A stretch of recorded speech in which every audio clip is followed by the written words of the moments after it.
Ready? Right, welcome back to the YouTube, lads. We're going to talk about competing today. If you don't know who I am, by the way, if you just come across this channel, I have been competing now for 6-7 years in bodybuilding. Most recently, the last 2 years at IFBB Pro level. I'm not very good. I haven't qualified for the Olympia yet, but we're still working on it. But I thought I'd deliver some insight into some of the things that you ought to think about if you are thinking of stepping on a bodybuilding stage at any point in your life, but particularly as you come into 2023.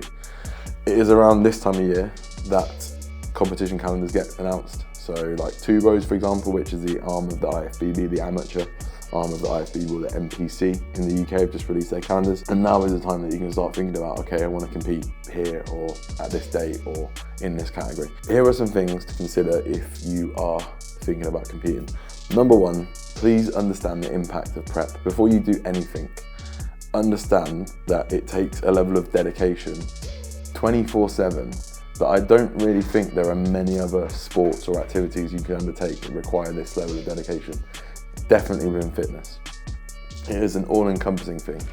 Not only you need to think about your food and your training, but also your sleep, your recovery, your social occasions are probably going to take a hit, your mood, the way you treat other people, unfortunately, whether we like it or not, is something that happens. The self-doubt, the mind games, everything. There is a level of completeness when it comes to bodybuilding that I don't think people quite understand. As time goes on, and you have to get leaner and leaner, and you have to reach that point of extremely low body fat, you're gonna have to work harder and harder. Your food's gonna get lower and lower, and your cardio is gonna get higher and higher. This all goes alongside the fact I'm not even talking about drugs in this scenario as well. So bear in mind that your food may have to get super low. I have dieted on around 1,300 calories before, and I was a 90 kilo male at the time, so bear that in mind. My cardio at the time was at an hour a day, so every hour I'd have to get on the Stairmaster and do an hour's cardio. And I would also have to complete 14,000 steps on top of that, as well as my training. So as you can imagine, that takes over your whole day, and you can't miss a beat. The one thing that I've often found with prep is that you can, if you're not kind of committed to that process and you're not fully invested in it, it can feel quite like you're trapped, because like you need to access a cardio machine the next day. You need to access your kitchen the next day so you can make your meals, and you become a bit of a control freak, or at least I do. So bear that in mind. It's going to take over your life. Point number two, competing is a choice. So don't force your bad mood on competing on other people when you've chosen to do it. And if you are finding yourself doing this, maybe a good idea to remember that you can quit at any time. I'm laughing now because Gigi's definitely had the bad side of me on prep before. And I should have just reminded myself that it's your choice, you know, you can quit at any time. I remember when you were on prep. When we drove, to be fair, that was a rough day. It was too rough. I think I was up at 5, I didn't eat anything, and then we did a whole exercise library. When we drove home, we were talking, and you were just like, I don't care, Gigi. I don't care. The next thing I think that's worth considering is considerations before prep. This is where I think it's worth taking a little look at your calendar ahead. So let's say your prep is going to be anywhere between 4 at an absolute minimum and probably 6 months. So that's 16 weeks of the next year or the next few months that you need to kind of dedicate to this process. If you're going to do that, it's probably worth considering like any things that maybe you want to celebrate or be present for. Maybe partners' birthdays, maybe anniversaries, maybe have you got any holidays booked, weddings, the list goes on. There's all these like social occasions that unfortunately you're probably not going to be your true self at or be able to be completely involved in. Obviously there are ways around this, so let's say your anniversary or whatever, you want to go out for a meal, feel free if you must to go to the restaurant and take Tupperware. Not my vibe, but can be done. Another thing you could potentially do, depending on how far along in your prep is, you could sort of scour the menu ahead of time and see what they've got on offer. Probably not optimal, but again, trying to find that balance between like actually being a human being and being on prep. But I would say as prep goes on and you get towards the end of prep, that's just not going to happen. Your energy will be super low, fatigue will be super high, and you'll probably just be thinking about when that next meal's coming or what your scales are saying the next day or how you're looking the next day. Sorry, but that is the harsh truth of prep. You become a self-obsessed weirdo. You're waking up, taking pictures of yourself every day, weighing yourself every day, tracking your food to the gram every day, and training almost becomes the most important time of day as well. So bear in mind you're going to be super self-obsessed, and therefore it's probably worth having a word with the people closest to you.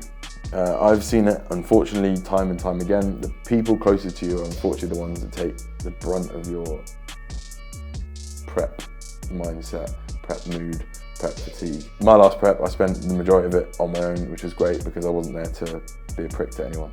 Other considerations before starting a prep are your position leading into that prep. So I like to take my clients through like a pre-prep phase if they are not already pre-prepped. The position you want to be in when you start a prep is ideally like super high food. So eating a load of calories, this means we can then take away from a load of calories to put you in a deficit and lose fat. Ideally, relatively low output. I do think you should keep some cardio in across your off season, but we maybe want it at like 20 minutes a day max, just for like health benefits, cardiovascular benefits. Because again, we're probably gonna have to ramp this up. Ideally, you wanna be in a really good position with training. So I don't think you wanna be going into a prep injured. I don't think you wanna be going into a prep with high fatigue. You kind of want to be as fresh as possible when you start that prep. If you're using anabolics, needless to say, you need to do a blood work panel. Your blood work is likely going to take a hit in prep. It is a risk of using anabolics as you go through a prep, and therefore you want to be healthy when you start. So really, a full panel of green markers on your blood work, little to no injuries or niggles, high food, low output. And the final thing I think which people miss off is that they will start prep too fat. I don't think you want to start a prep too fat. So it really is about pre-planning like the 6 months prior to even starting the prep to make sure you land yourself in relatively good body composition, eating a lot of food, performing well and healthy before you go into that prep. That is super, super important. What was the last thing? The final consideration that I really want people to make is that when you're on prep, don't compare yourself to what other people have to do, what you had to do in the past, how much other people are eating, how much cardio people are doing, how lean people are. It really is entirely individual, this process. And some people will go through it without a scratch. And other people will get absolutely battered. And unfortunately, you just got to do it either way. I've had clients that have ended prep on 500 grams of carbs with shredded glutes, and they feel just as shit as I've felt when I'm on 1400 calories and shredded glutes. It's just the way the cookie crumbles. Unfortunately, some of us get a bit of an easier ride and some of us don't. But the bottom line is when you get to that extremely low level of body fat, it's gonna feel like shit regardless of how much food you eat and how much cardio you're doing. So when your changes come in from your coach, when you see how hard it sounds, sit there, have a little cry, and then fucking crack on with it because it's either that or quit. Right, we'll finish with 3 mistakes that people make when prepping. Number 1, they don't leave enough time and they don't pre-plan what I just spoke about a minute ago, that phase before prep. You can't just rock up to the front door of a prep and be like, bang, let's go, we can start prepping. As I said, there is a lot of things to consider before you start that prep. Make sure you do that. Number 2, they get their timeline all wrong or they don't give themselves enough time. The amount of people I've had a lot of consults this week with potential new clients or people that told me they were competing. And they were like, yeah, I'm just gonna start prep on the 1st of Jan and I'll have 16 weeks. Gone are the days of 16-week preps. Condition literally wins shows, regardless of where you are in the world. The judges are looking for body composition. They're looking for their most shredded person on stage who also brings nice shape and a good level of fullness. So one way to make sure that you will not receive the placing that you perhaps want is by not turning up lean enough. How to get lean? Spend time in a deficit. There is no magic trick. Regardless of the amount of lipolytics you're using, anabolics you're using, how little you eat, how much cardio you do, there's only a finite amount of fat you can lose each day. So you need to make sure you work backwards to give yourself enough time.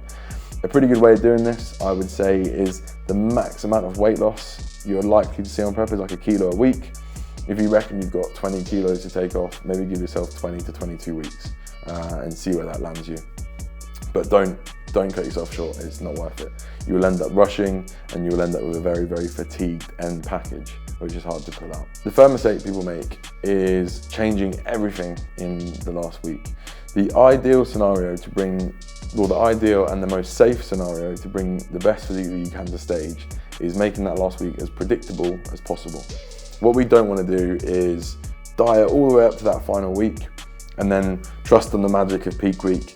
You then start changing a load of variables, throwing a load of carbs in, messing around with your water and your sodium, changing your training, removing all your cardio, and suddenly you're like, oh, what happened to my physique that looked so good 1 week out when I was in the gym? there's a little hint there. If you are not confident or sure of a peak week plan and you look good a week out and you're happy to take that physique to the stage, I recommend you just maintain what you're doing and take that physique to stage. Risking 20, 30, 40% of the look that you've got for a potential extra 5 or 10%, probably not worth it. The other way to safeguard this is just make sure that you're absolutely skinned out lean 2 weeks out of the show. That way you can slowly start reversing into the show, slowly tapering your cardio off, slowly increasing your food, and hopefully bringing a really fresh physique to stage, and not depending all on that final week, which can really mess a lot of people's preps up. So there you go, lots of things to consider before prep. I hope that was helpful. If you are looking to compete in 2023, drop a little comment, drop me a message if you want help with anything, and like, comment, subscribe. I'll see you in the next one. Peace. Good? One take. I didn't even fucking review my pics. But we can do that in the leg day vlog. I'll be like, hey people, look,